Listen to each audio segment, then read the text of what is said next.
Hello everyone, welcome to the program. This is Sunday Politics, live on Channels Television. I'm Sean Kimale, live for you here in our Abuja studio. Let's bring you up to speed with some of your big stories tonight, where we saw the All Progressives Congress, APC, declaring President Bola Tinubu winner of its 2027 presidential primary election, following a nationwide direct primary conducted across the party's 8,809 wards.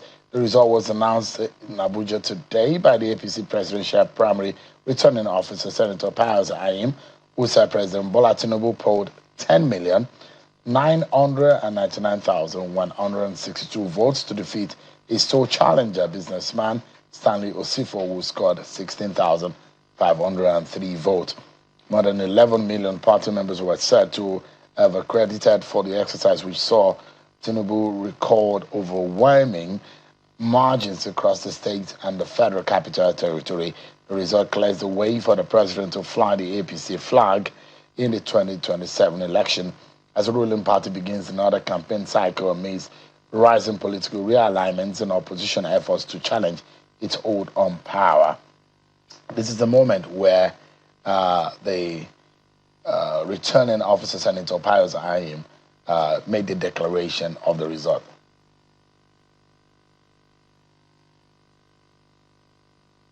After we computed the votes, I am delighted to announce on behalf of the committee that the aspirants received vote as follows. President Bola Ahmed Tinubu GCFR received a total number of 10,999,162 votes.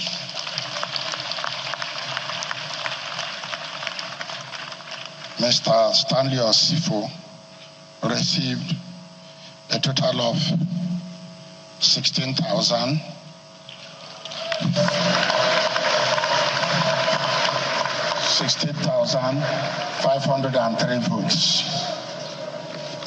Distinguished ladies and gentlemen, it is therefore my duty as the returning officer for this primary election to declare President Bola Ahmed Tinubu, having satisfied the requirements of APC Constitution and guidelines and scored the highest number of votes, is hereby declared the winner of the primary election and is returned elected, nominated as the party's presidential candidate. APC! The moment when he was announced as the candidate of the party, well, we earlier saw President Tinubu's only challenger in the race, which is chieftain of the APC and a businessman, Stanley Osifo, from Edo State, who contested the primary, where he went to exchange pleasantries once he was announced winner. Well, Tinubu thereafter received the flag of the APC, and a certificate of return was from the national chairman of the party was presented to him by Professor Nentaiwe Yutwada. While accepting his emergence as the party's candidate for the 2027 election, President Bola Tinubu thanked party members for their support. Congratulations, Mr. President.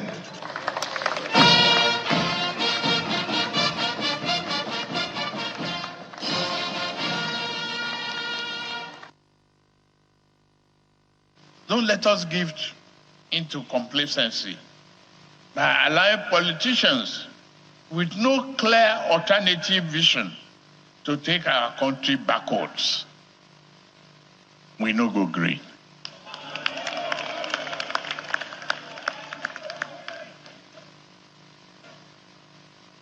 With faith, confidence in our people, and hope in our future, I accept this nomination with a renewed resolve to serve our people. I thank all our party members for bestowing on me the honor of being a torchbearer and candidate in Ghana. All right. After accepting the nomination, he was speaking about serious aspect of governance like security. Take a listen to what the president said.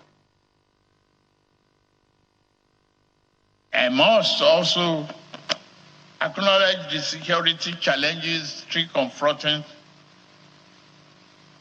all in many parts of our beloved nation.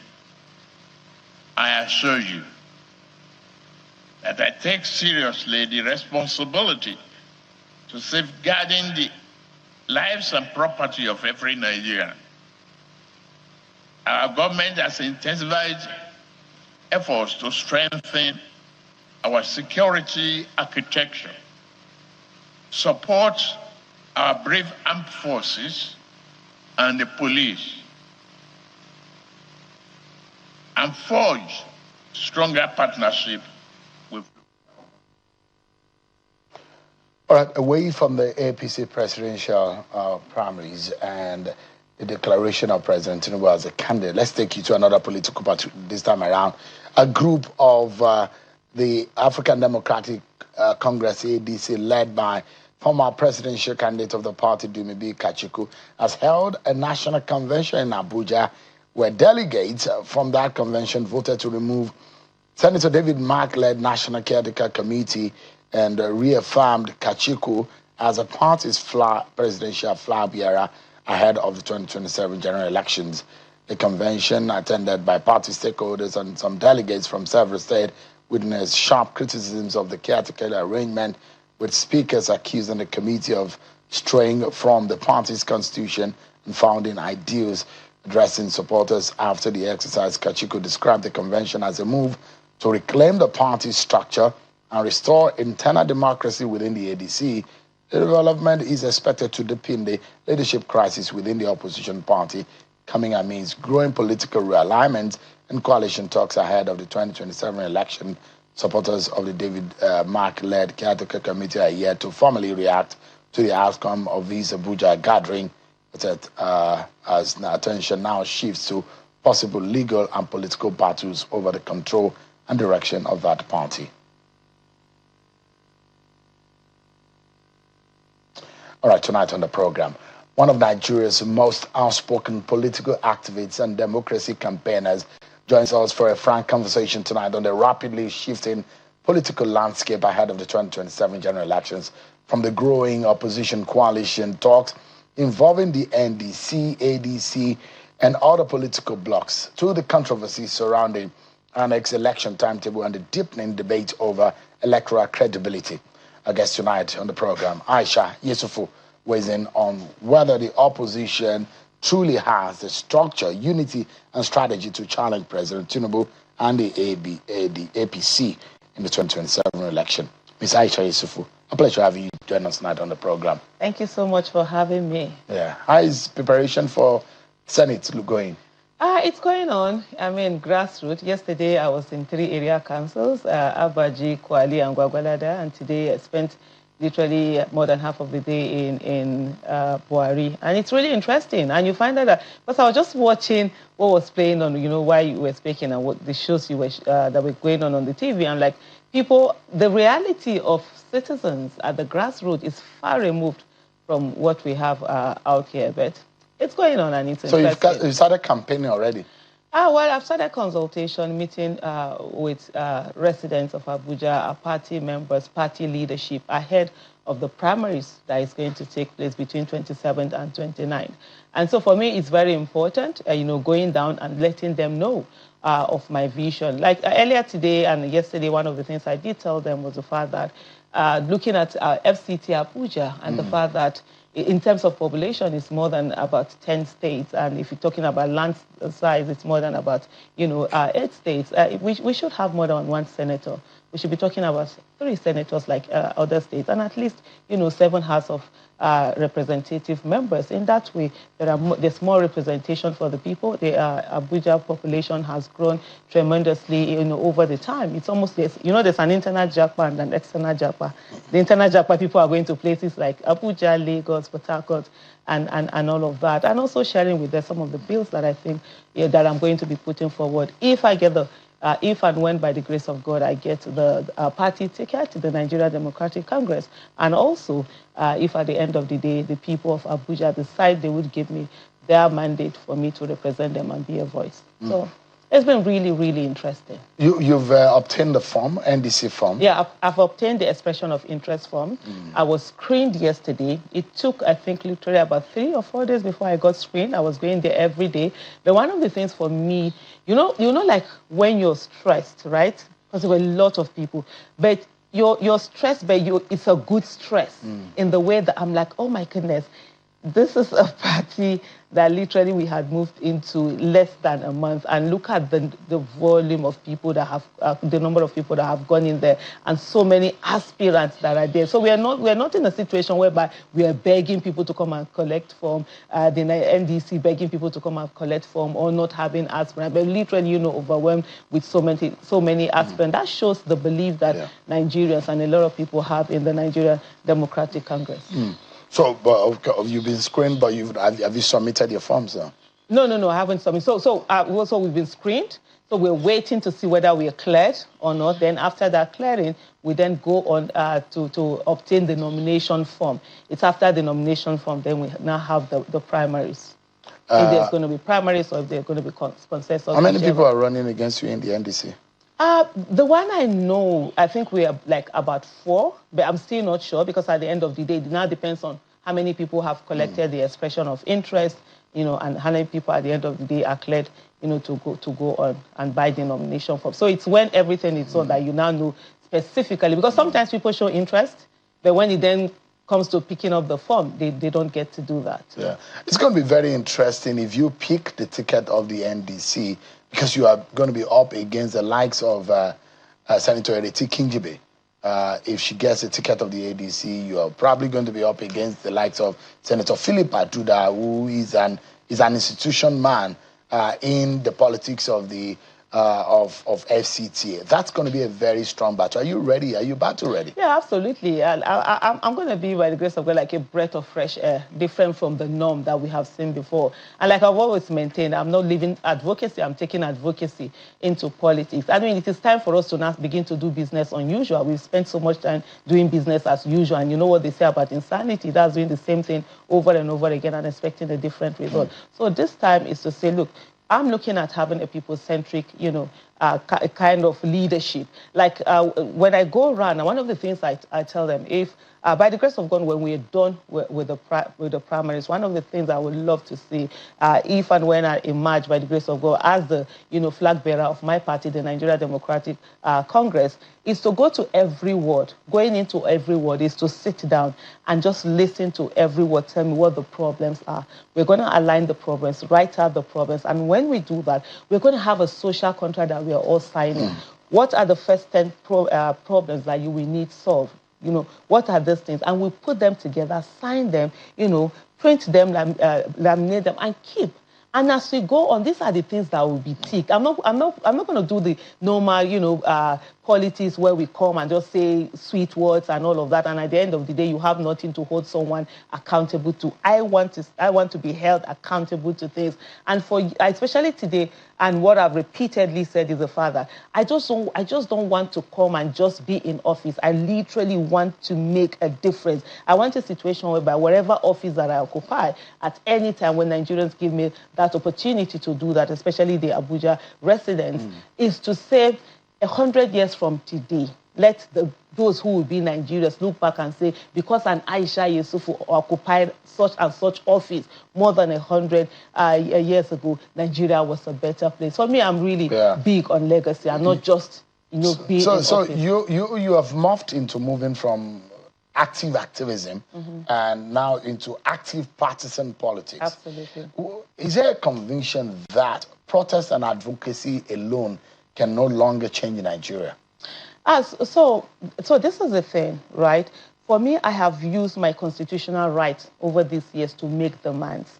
And right now, what I'm asking for from the people is the constitutional authority to then go beyond just making the demands, but also finding solutions to these demands that we keep making. It's not that they have failed. They have, they all have their places. Advocacy, activism, and politics, the end result is the same. It's supposed to be for the greater good, for the good of the people. What usually is the difference is that the way the advocates, they will be the ones to, point out what the problems are.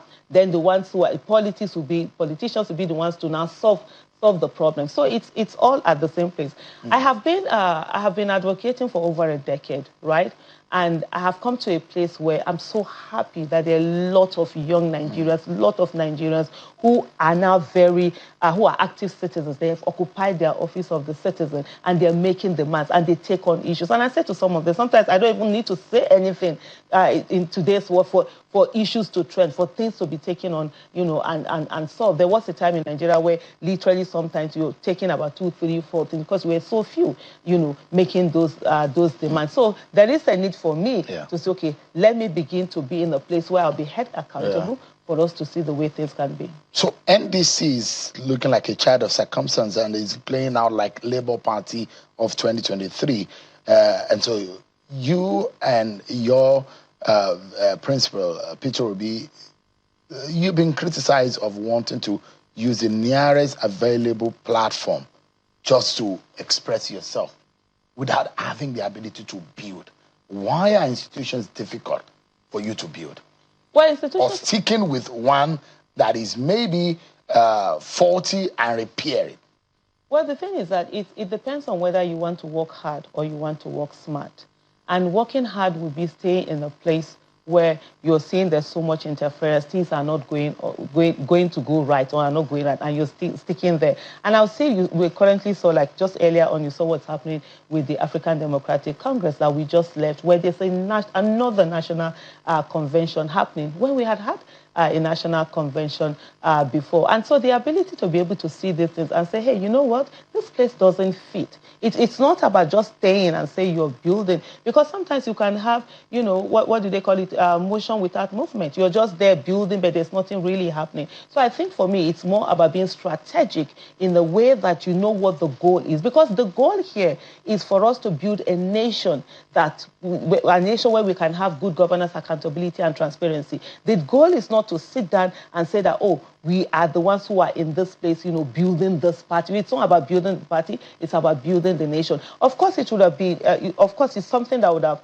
actually also added to it. You were able to sit down, build, and get onto it. But you can't allow that to now hamper you from the goal that you have, especially when we have a country in Nigeria where institutions are not independent, and a lot of people are willing tools to be used as saboteurs in different organizations. How should Nigerians trust people who are not willing to do the heavy lifting, building a political platform with governance? Why should they? The way Nigerians will say it, will say those who sat down and said they were doing the heavy lifting when they got opportunity of governance, and in what manner did they govern the country, and is it in a manner that Nigerians want to see? So the most important thing for Nigerians is to look at who are those who have empathy, who are those who are patriotic, who are those who have your back, who are those who are going to do the right thing, who are those who are going to ensure that you have a livelihood, that is not about you surviving, but more about you living. And I think that's the thing that Nigerians are focused on. Labour Party suffered a major calamity, save for the popularity of someone like Peter Obi. Structure is very crucial, and as you will understand, now that you're moving and you're doing the job, and someone who works closely with Peter Obi, you will know that once you get into a particular state, you need people to talk to. You need people to, and those are what they call the structure, which is very important. And even an election day, you need that structure to stick by your vote, to make your vote count. NDC, if you have learned anything from that disaster that befell the Labour Party the last time around, have you learned anything about that you are taking to the NDC, which has a similar problem with 2023 of Labour Party?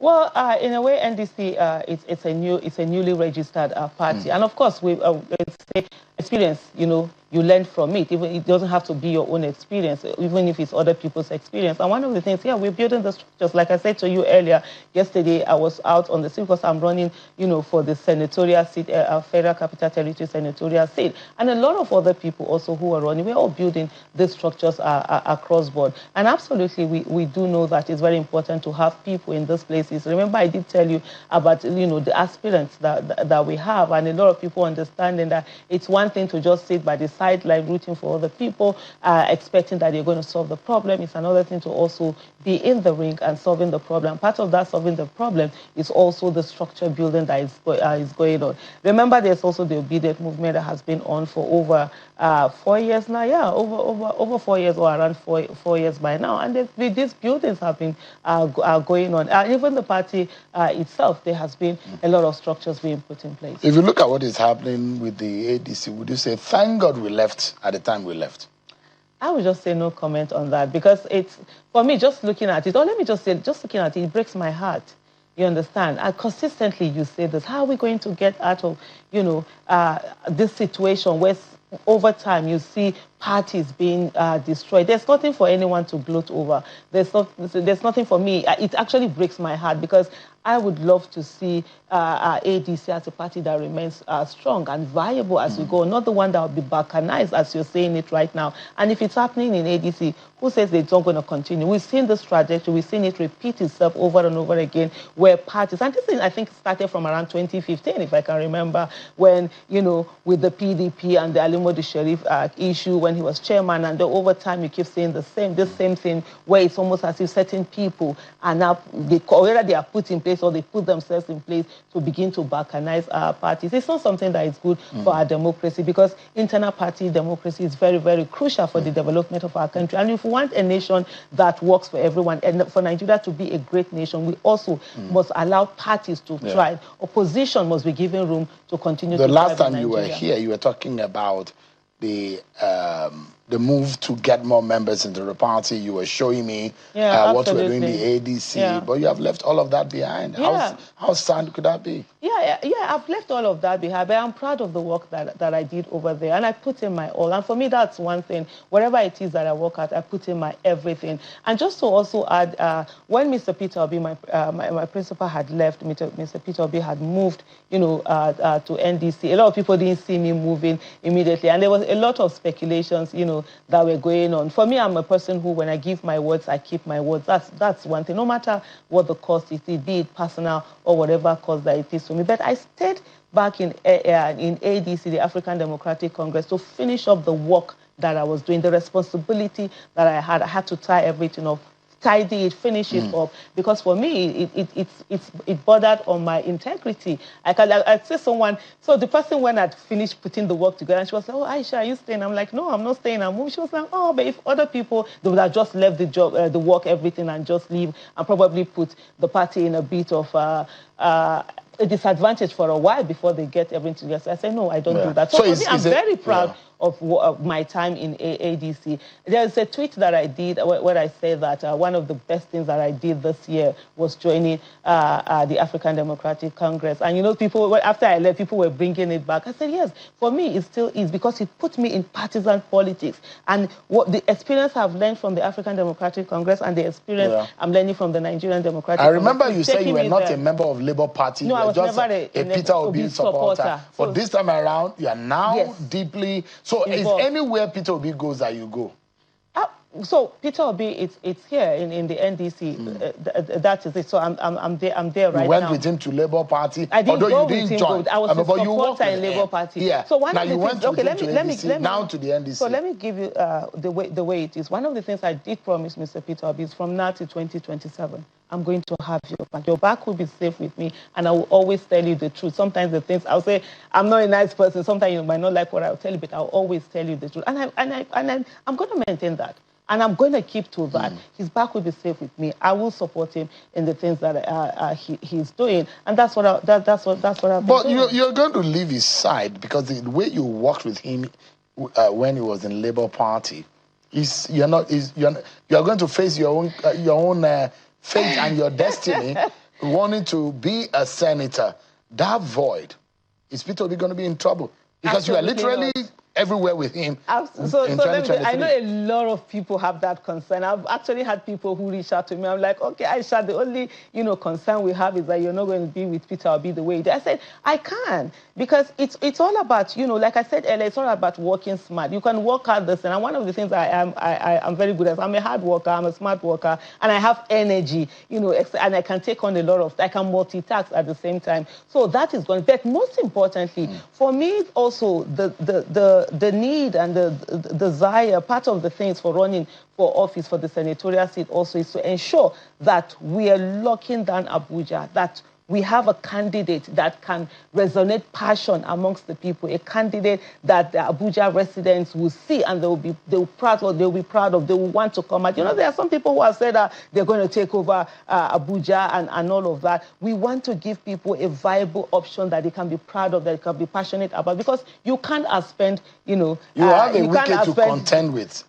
You have an Aduda to contend with. I don't have a wicket to contend with, because that's an appointee. I'm not in the business of appointment. No, because you don't think that he was deeply involved in the politics and the election of the FCT in the council election. You don't think that he will be deeply... This is a general election. You don't think that he will be involved in this? This is a general election. So you're saying Wike as an appointee, I have no business with him. He's an appointee. So that's a different thing. So you have the Philip Aduda? Yeah, Philip Aduda. So by the way, let me get my ticket first. I'm one person, I'm very strategic in the things that I do. I don't run over myself. First of all, the main focus here is my ticket, the primaries. And I'll tell you something, and I'm saying this to all not necessarily all Nigerians, all Abuja residents. Please go out there, and wait for members of the Nigeria Democratic Congress and vote for me. Stand behind me. It's going to be option A for we're doing the primaries. Because sometimes people feel that, oh, Aisha, you've gotten it. Oh, Aisha, you're this thing. Because the issue about, having a popular candidate, sometimes is that everybody just says,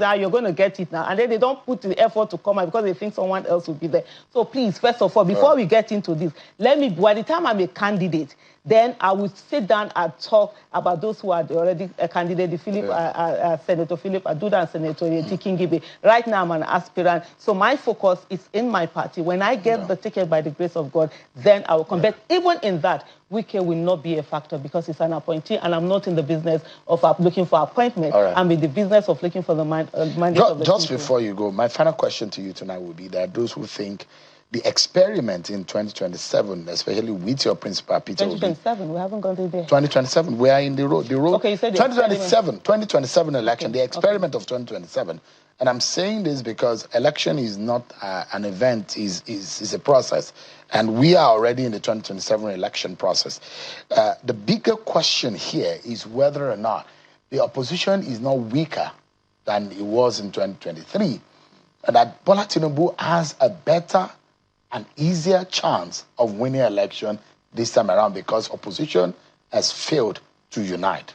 Okay, so let me start from somewhere to say one of the things that Nigerians are used to is that after election, politicians pack their bags until when it's time for another election and they come back. Mr. Peter Obi has shown that he's not packing his bag. He has stayed consistent from 2023 to date. So that's one of the things that people have seen and it's resonating with the people. On the issue of whether Mr. Bola Ahmed Tinubu, the former governor of Lagos State, is now a more formidable, opponent than he was before, I will give you an example. First of all, in 2022, when Mr. Peter Obi came out, there were people who felt, yes, he's a good candidate, but they thought he wouldn't win. And I usually say those are the rational ones who were thinking rationally. There were some of us who were passionate and who felt that, look, yeah, we can make a difference and we will make that difference. And we started working. So they have seen that, yes, he can pull the numbers. So that's one. They voted other candidates because they felt, oh no, why? For them, they felt, why waste their vote? Now they know that he can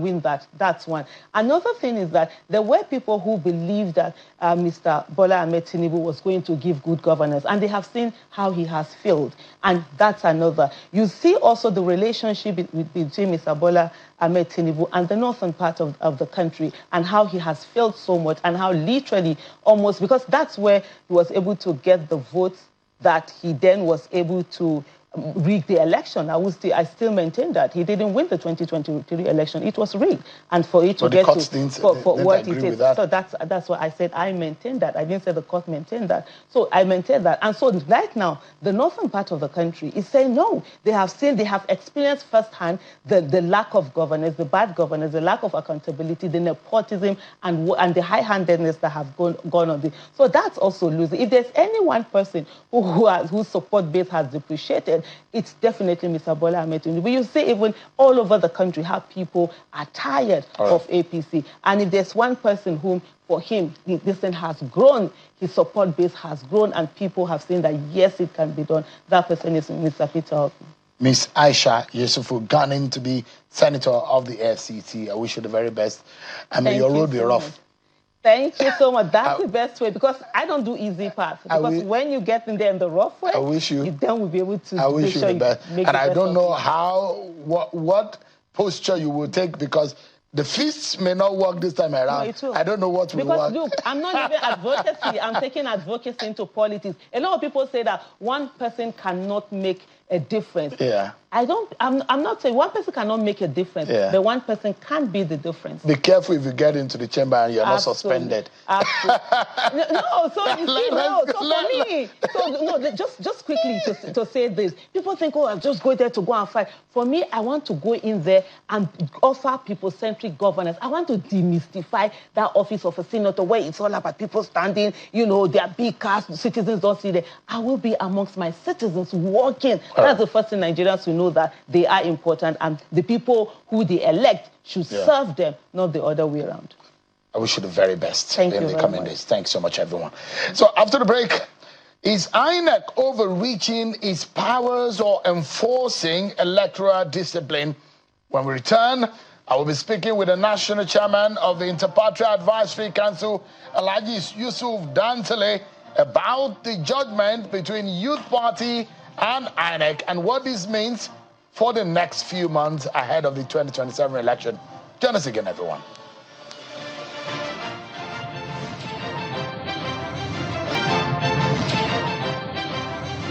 Thanks so much, everyone, for staying with us on the program. So tonight, we're again taking a closer look at the judgment and the outcome of the Youth Party that dragged INEC to court. We're examining the growing controversy surrounding the court judgment in the Youth Party suit against the electoral umpire and the wider implications for Nigeria's 2027 electoral process, from questions over INEC's constitutional powers and neutrality to concerns about election timelines, party primaries, and legal compliance. The debate is already reshaping political calculations, and as I've had on this program, that those who think ahead of the general election, a lot of things would change based on that judgment. We're also going to be looking at the state of opposition politics. Now, APM has now become a major force, considering what has happened in the last few days.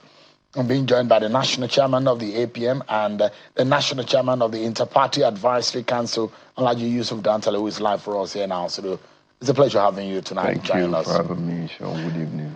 You had voice, and you had a pushback when INEC, on behalf of the political parties, about the timelines, how tight, how stringent.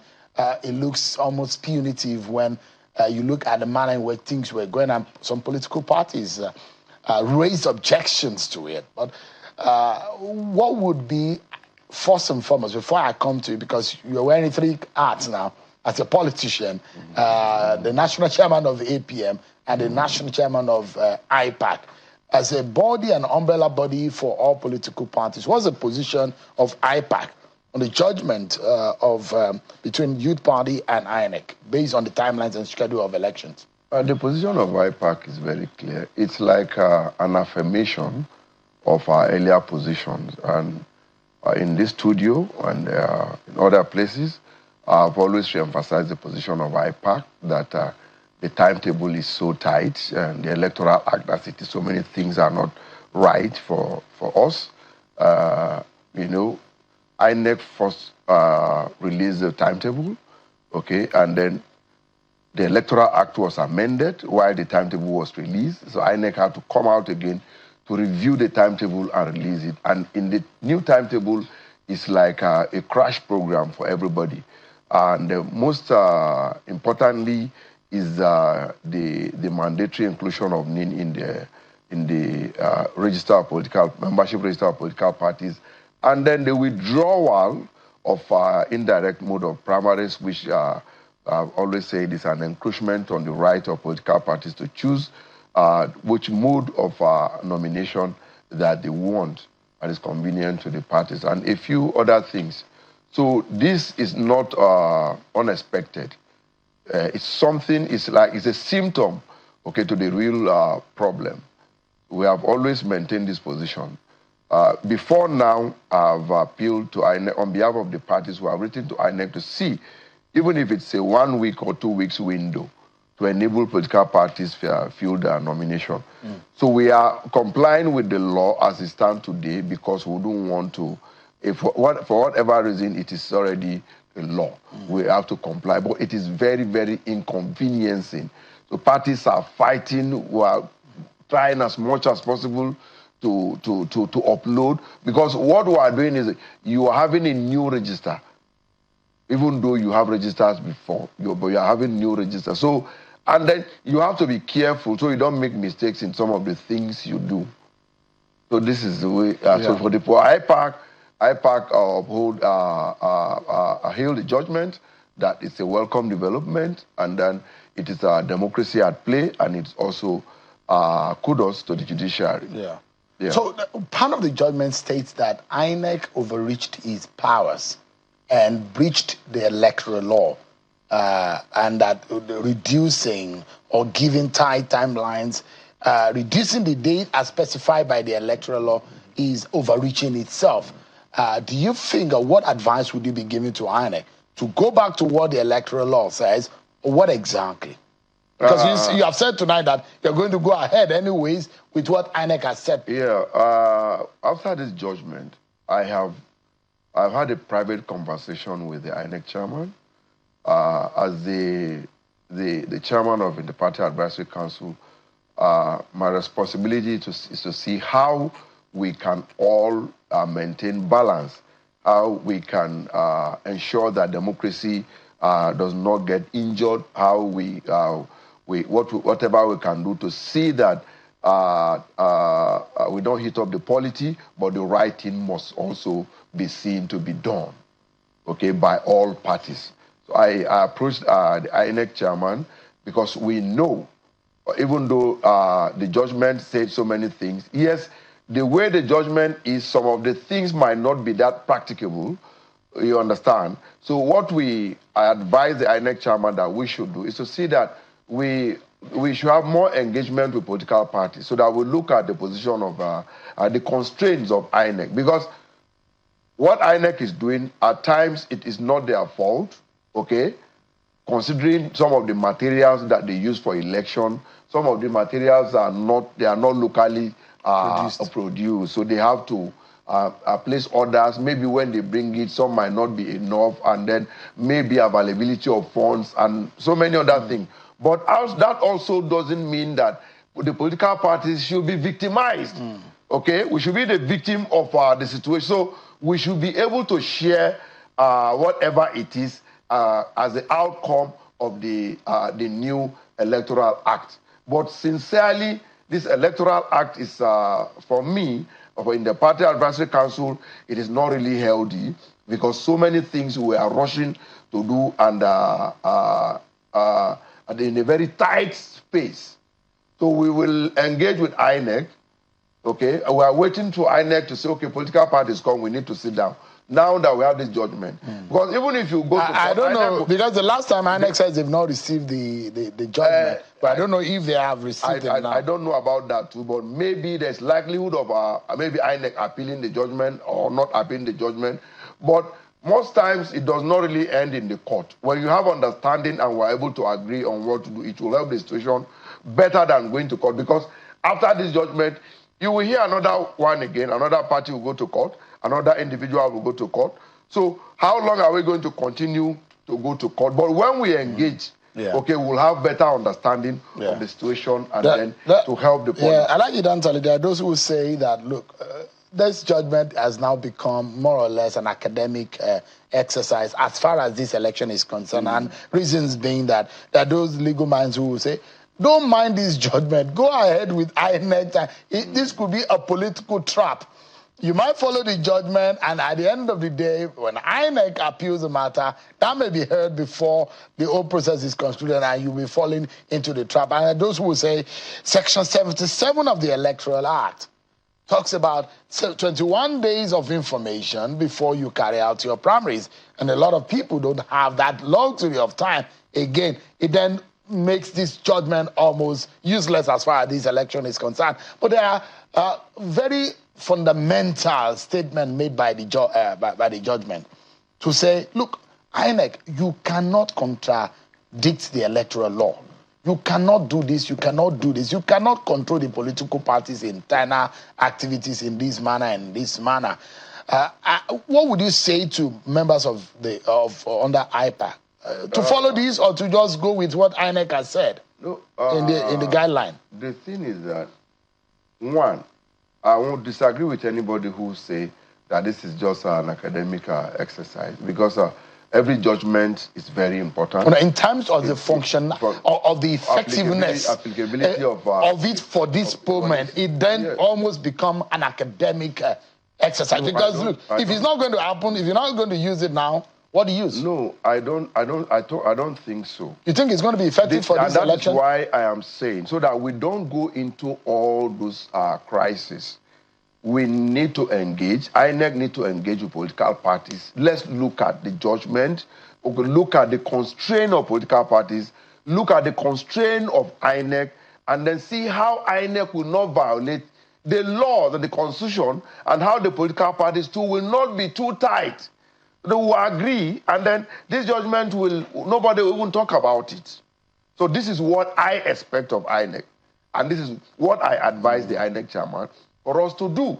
But I strongly believe that we'll come to a compromise at the end of the day. Because Nigeria is more important than the interest of any individual.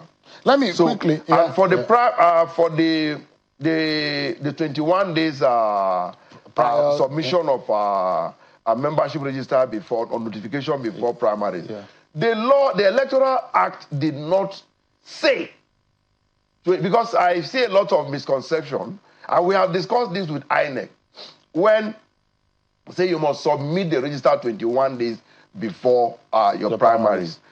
The law did not say 21 days before the first primary or 21 days before the second primary. So both the first primary nomination and the second, when you are replacing, you are substituting the candidate, you also have another primaries. So that one also you have 21 days. So we had this discussion in the last engagement we had with INEC. And then we had an understanding that for withdrawal and replacement, you also put in the updated register of parties, so that for whoever registered between the first period and meet up with the 21 days for the other one, you update your primaries and your register and submit it to INEC and go ahead with your primaries. Your party, moving away from this judgment, your party has suddenly become maybe the second or the third largest political party now by the virtue of the governors you control. Bauchi governor is now a member of your party. Correct. Is Governor Seyi Makinde a full APM member? He is. Is one leg in APC and APM, one leg in PDP? No, I don't know what. I'm not a member of PDP, so I don't know what is in PDP. But as far as you know that there's no dual membership of political parties in Nigeria. So as far as I know, Governor Seyi Makinde is a member of the Allied People's Movement, and is also vying for the position of the office of the President of the Federal Republic of Nigeria on the platform of the Allied People's Movement. So he is my member.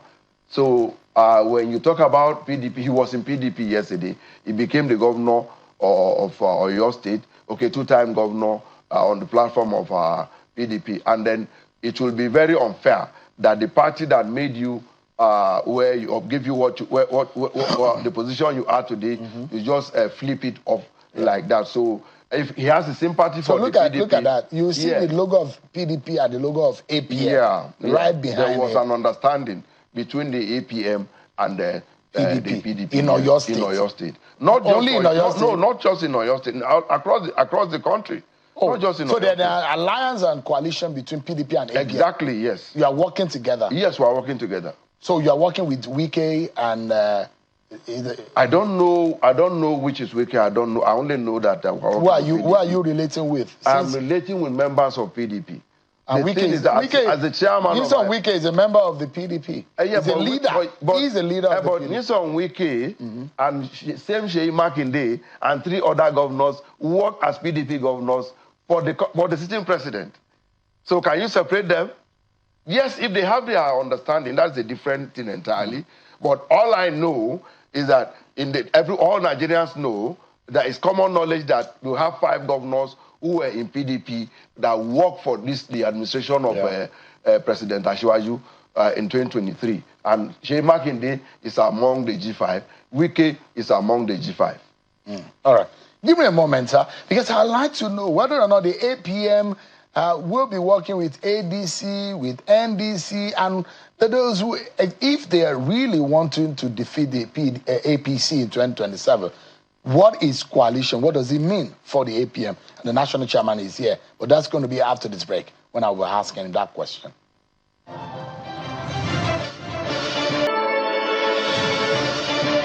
So, everyone, our closing moment with Aisha Yesufu, who is the national chairman of APM and equally the umbrella body of all political parties in Nigeria, which it chairs, IPAC. Thank you so much indeed for your time. The way the opposition have gone into splinters, going into the 2027 election, Bola Tinubu and the APC, as it is presently constituted, there are those who believe that it's going to be a rock or hard place to crack, defeating him in 2027 if opposition forces do not come together. Already, Seyi Makinde on the platform of the APC is just 1 kilometer or less. APM. The APM rather. It's just less than 1 kilometer away from the stronghold of Bola Tinubu. Vote in that region is going to be balkanized, and there are those who say it's going to deplete the opportunity of the coalition or the opposition parties.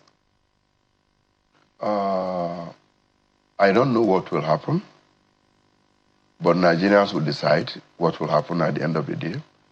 All the political parties are in the process of nominating their candidates. Until the flag bearers of each political parties are out, there could be discussions among the parties. We have seen it before, and it is not something that we should maybe not act. What I don't know. What I'm trying to say is that there is every possibility. The window for discussion is open for all candidates. So APM but is let open. The party. APM is open for alliance. I am not contesting election. But you are the national chairman of the party. Are you open for a coalition or alliance? What my candidates want is what I stand for. What does he want? Of course, they are going for election. They are coming out for election. But we'll get to a point where, okay, maybe in state A, it's your stronghold. State B is my stronghold. We can go into discussion that, okay, my candidate will support your candidate in this state. You support my candidate in state B. Okay, maybe senatorial elections in that senatorial district, you can support such discussions are possible. Right. But it is it will be premature for me to begin to say what will happen now. I think what is important now is to look at the nominations. Let's know who are going to be the candidates of respective individual political parties. Then we'll get there and discuss. Aisha Yesufu, national chairman of IPAC and that of the APM. Thanks so much. It's always a pleasure having you on the program. Thank you so much. That's our show for today, everyone. Many thanks for watching. I'm Sean Okimala. I'll see you tomorrow. God bless Nigeria.